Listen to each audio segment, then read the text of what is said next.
Je m'appelle HR Lev. Oui, oui, le HR Lev. Le célèbre, le légendaire Lev.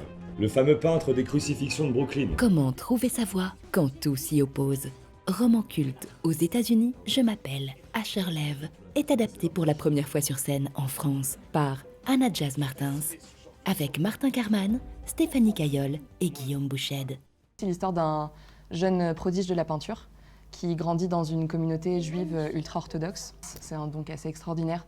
Et du coup, il va se retrouver tiraillé entre ses traditions familiales et son don qu'il ne peut pas ignorer. En fait, j'ai lu le roman il y a quelques années et j'ai eu un déclic un peu inexplicable, une obsession très vite avec l'histoire et avec le fait de la raconter sur scène.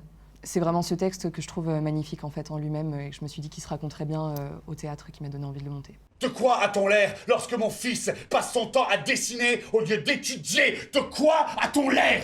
Située dans la communauté juive orthodoxe de Brooklyn, la pièce aborde le poids des traditions religieuses et familiales.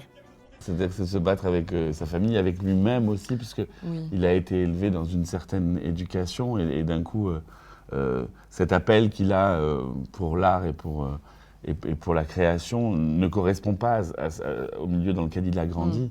Finalement, c'est une histoire qui est assez universelle.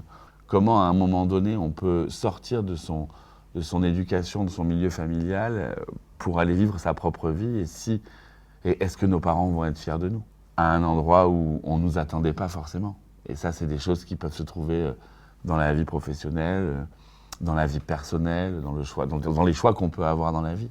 Pourquoi est-ce que tu te sens responsable de ces gens-là? Tous les juifs sont responsables les uns des autres, c'est dans le Talmud. Mon père, il En est tant toujours... qu'artiste, tu n'es responsable de rien, ni de personne, si ce n'est de toi et de ta vérité. Du père d'Asher Lev à son mentor Jacob Kahn, Guillaume Bouched incarne plusieurs personnages.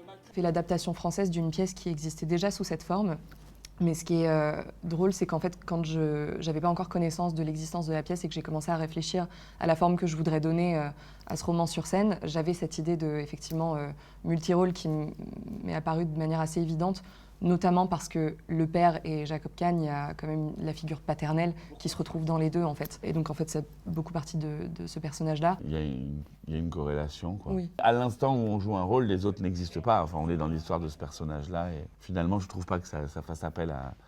Enfin, ça reste le même fonctionnement, quoi. Il faut juste qu'il faut changer de costume. Oui, ça c'est Et alors, chez moi, ça peut être un peu accidenté. Des fois, je rentre avec la moitié de l'un, un bout de l'autre. Enfin, ça, c'est pas ce qui est le plus fluide. Il empeste la lâcheté et l'appréhension. Avec l'art, on peut déceler la peur dans chaque coup de crayon. Hachette, si tu le hais, tu peins ta haine.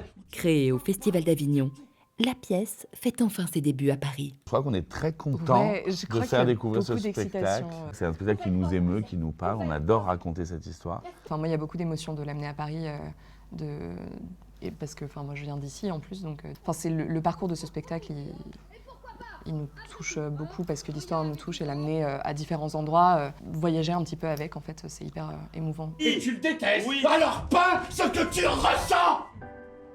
Ne mens pas. Tu as un don, HR Lev.